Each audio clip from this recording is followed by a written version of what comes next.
கோடி கொடுத்த கொடைஞன்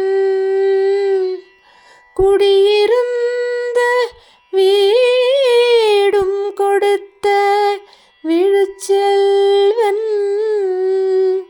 தேடியும் அள்ளி கொடுத்த அழகன் அறிவூர்